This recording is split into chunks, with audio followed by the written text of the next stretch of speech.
Okay, welcome to my tutorial. For the next 5 minutes you get to hear my voice, the sound of incessant clicking on my mouse, and probably some air conditioning, so just bear with me. The purpose of this tutorial is to take data from a Roadmaster app which records IRI data. And this is relatively simple to make a map from this in Arc. So in the next 5 to 10 minutes I will hopefully show you that. We'll see how it goes. So I'm going to open my ArcGIS.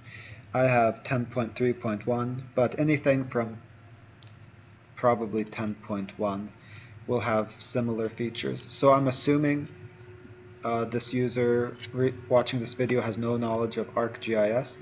So what I'm going to do is change one of the settings. Now there's a lot of settings you can change. This is the one we're going to change for now. This layer is basically your folder. It's kind of like the environment with which you place data into, geographic data. It interprets the data. But in order to interpret it, you have to say what kind of data are we putting inside of it. So I'm going to tell it what I'm putting in. I'm going to right click on that layer and then go to properties, and I want to tell it, okay, we want data in here to be WGS 1984. So I already have it in my favorites, but if it's not in your favorites, what you can do is simply type it in, and it's a geographic coordinate system, and I can just open those folders, and then I can actually right click on it, and if it was not already in my favorites I could add it. Okay, I didn't want to do that. Yes. Okay, so now this is all ready to put in data, and the way we can do that is go to this plus sign up here, add data, left click, and now I'm in my folder, which you can tell I've made this before because it will go back to the last folder used. If you haven't done this before, you'll notice that all of these folder connections will be empty. You have to make them first, and you do that with this folder with the plus sign, connect to folder. And then for me it's on my desktop, so I just navigate to desktop, hit OK, and I can navigate through the directories, IRI tutorial, to get to these .esri.csv shapefiles, which there are several different outputs from Roadmaster. I prefer ESRI format for this. It's just the most simple. But in the future we could discuss how to do the other formats. But I'll just left click on one, and then shift, and then left click on that and do add. And now I've got all of the tabular data. And we can open it to see what it looks like. We've got a timestamp, and we've got longitude and latitude inside WGS84 format, and we've got our segment RIs, and you can see these are summarized within a segment length, which again for this tutorial is just fine. So what I'm going to do is I'm going to right click on this table, and then I will, just a minute, and then I'll do display XY data. And now longitude is in X, latitude is in Y, so ESRI ArcMap already knows this is what I want. And notice it's telling me that the coordinate system of the input coordinates is WGS84, which comes from previously setting the properties of this layer up here. So I'm going to hit OK, and now I have my dots. I will just scroll in a little bit. I can use this tool called Identify to look at what they are. So okay, these are in fact my points, if I did not believe my eyes. And now I can do the same thing for the other points.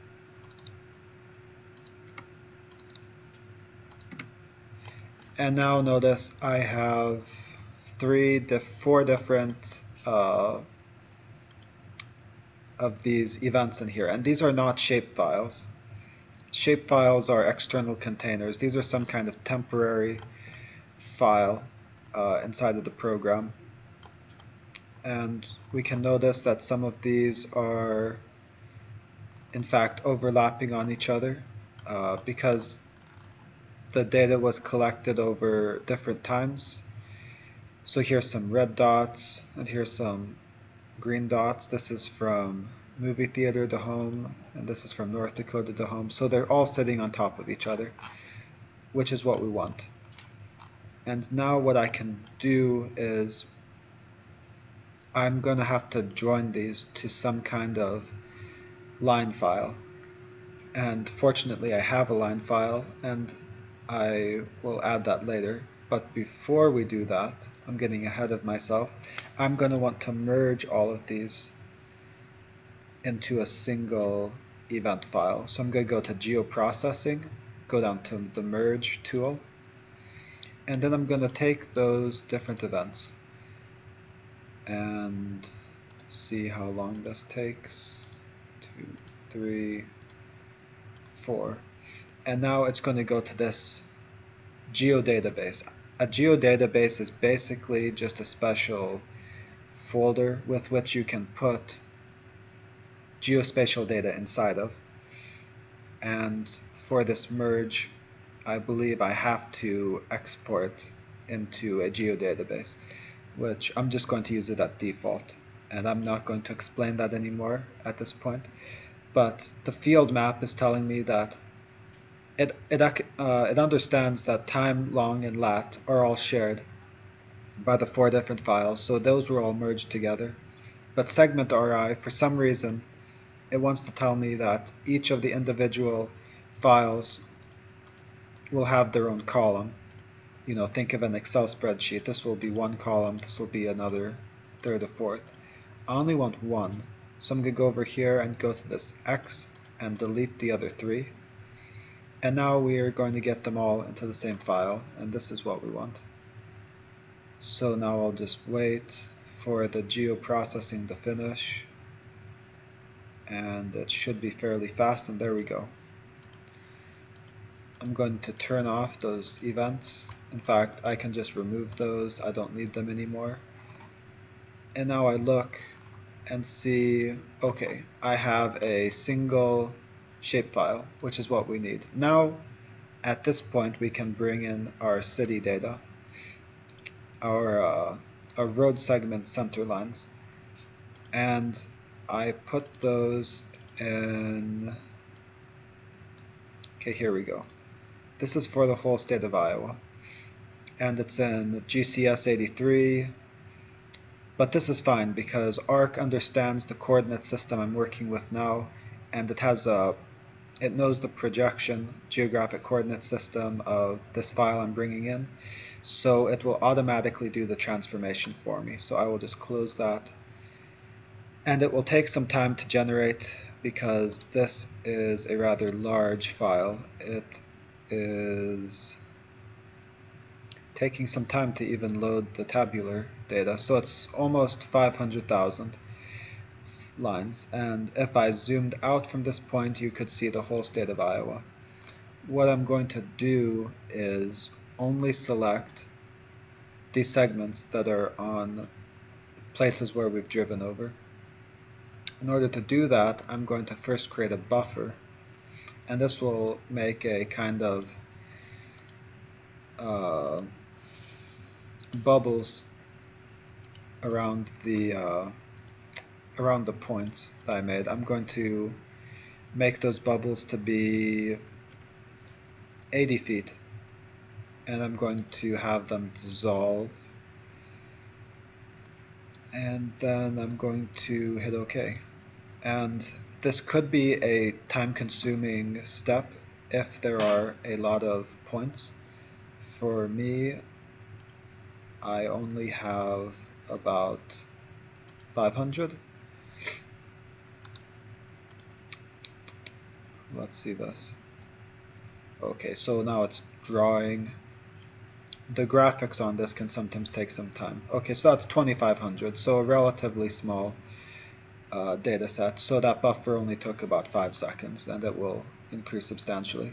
So now we have these nice little buffer, and what I can do is go up to selection and select by location, and I will select from that line center lines of roads in the state of Iowa, and I will tell it I want lines that have their centroid within the source layer feature, which would be this buffer, and I'll hit apply.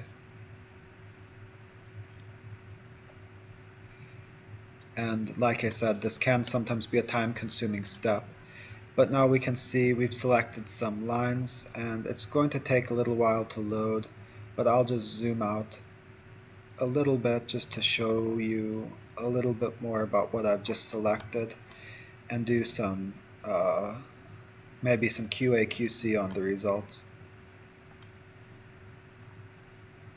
Okay, so now I'm drawing all these lines, and okay, that looked okay on this side, looks okay here. I'm just getting the lines I drove on. Now right here there's a bit of an issue, and that results from, okay, no, never mind, that looks good. We have an additional line right here, and that's not what we want, and you know that's because this is a single line segment right here, and if you think about it, its centroid is going to be somewhere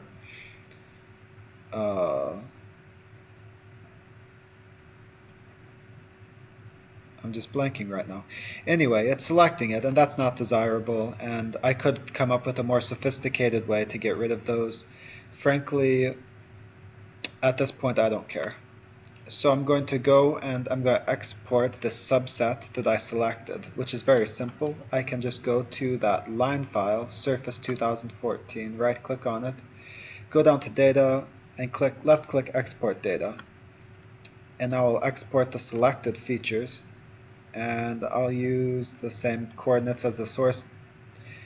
You know, for this one I'm going to just do the data frame, so now I'll get it into WGS84, which is what I'd prefer, and I'm going to send this location to that desktop folder, and I'm going to call it IRI clipped.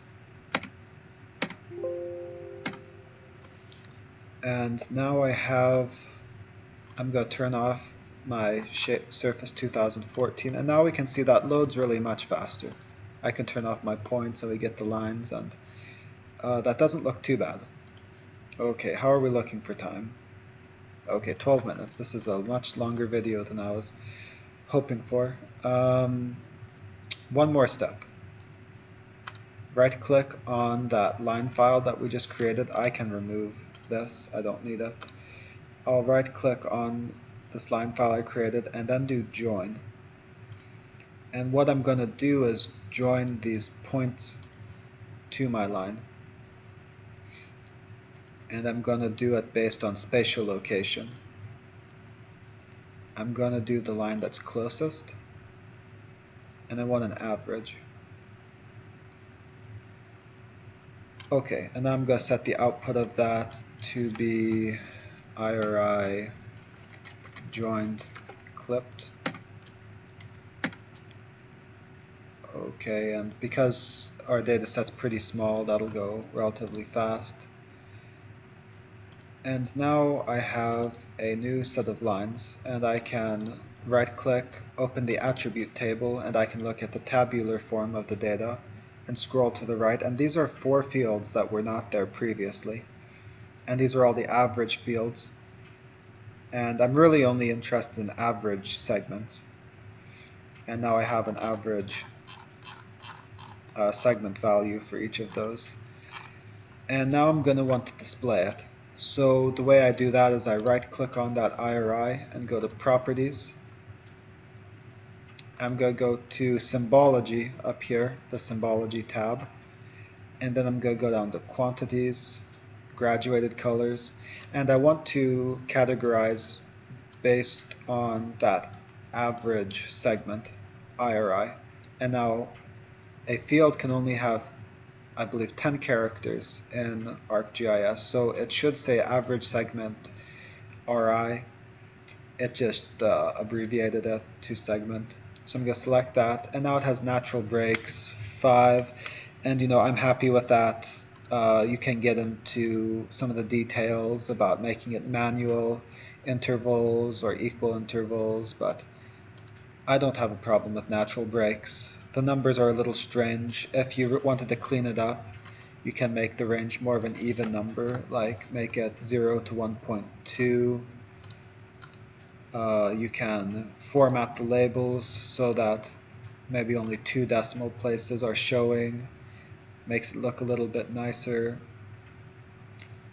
And let's say for some reason your colors were backwards, like red was at 0 and the highest number 5 was green.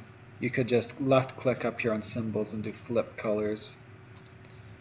And you can really get into all the little details about the symbols and changing them, and frankly you probably wouldn't find that very useful right now. So I hit OK, and now you can see I've got some, I'm getting a map right here. Okay, I'm going to get rid of that buffer so we can see a little bit better. And now we look like we got a map. And if we look very carefully at these points, well, first I'll make it bigger. So they're a little bit on the small side. I'll do properties for all symbols. I'll increase the width to 2.5.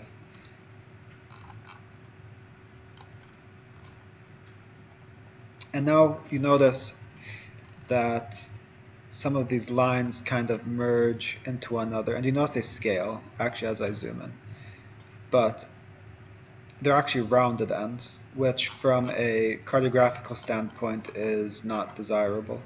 We can make the end types flat.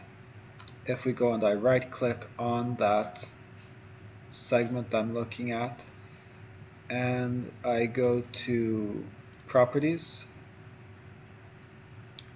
and I go to symbol properties for all symbols, and I'm going to edit the symbol, and then I'm going to go to type and go to cartographic line style, and then I'm going to, instead of choosing but, I'm going to choose square, and this way hit OK, hit OK, hit OK. Okay, so that got rid of my color ramp. Go on to ramp colors, and it's ramping in black. So this is an exercise in what can go wrong, ramp colors. Okay, I don't like that color scheme. I'm gonna find one that's a little bit more. Okay, ramp colors. Okay, that's good enough. And now there's some issues with this map. I could change the display. It's a little bit hard to see these reds in the middle. And I have these right here which were left out. And I lost a line right here. So clearly there's some issues. And hopefully I can have an addendum to that. We'll just take a last step. Here's how to print off your map. So all this time I've been working in what we call the data view, but now I can go to layout view. Well, first I will zoom in, and now I'll go to my layout view, which will basically take that thing I've been looking in, and now this is a slightly different view from which I can set some different parameters of this map. I can go to insert, and I can actually put in a legend. I'll put my IRI joint clipped. Don't need to call it legend. This is all fine, fine. Okay, IRI joint clipped. And that's actually referencing the name of this file up here, so I can hit F2 and just call it road IRI. And I don't really want it to say average segment. That's not giving me any information, so I'm going to, sorry, I'm going too fast now. Right click on that and go to properties, and then go into, I believe it is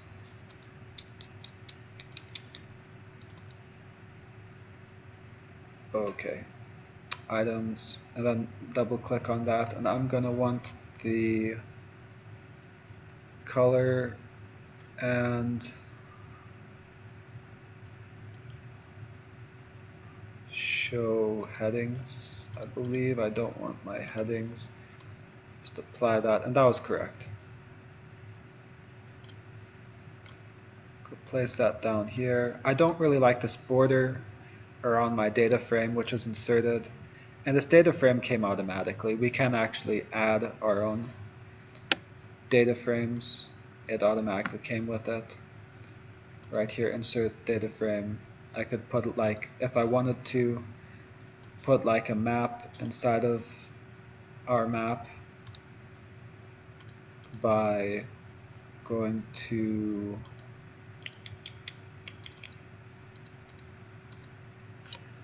just a minute, that was not the right thing.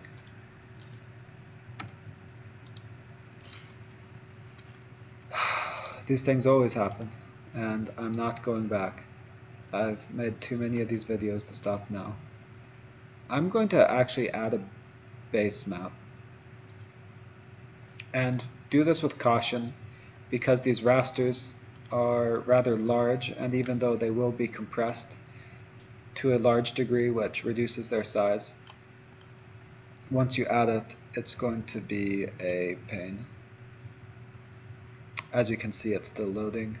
I got base map world imagery. It comes from Bing Maps, so it's fairly high quality data. So this is starting to look a little bit more like a map, and those lines are kind of hard to see, so I'll make them just a little bit bigger.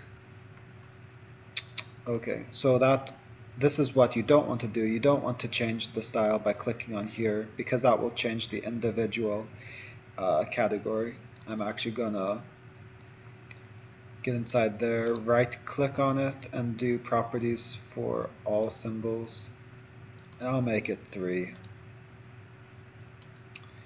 And I still don't like that ramping. Okay, here we got yellow in the middle, and it's backwards again. It's always flipping me off.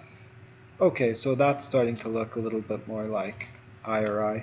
Now my legend got kind of small, got kind of blurred. I need to put a background on it, so I right click and I can go to frame, background, white, and okay, that's fine.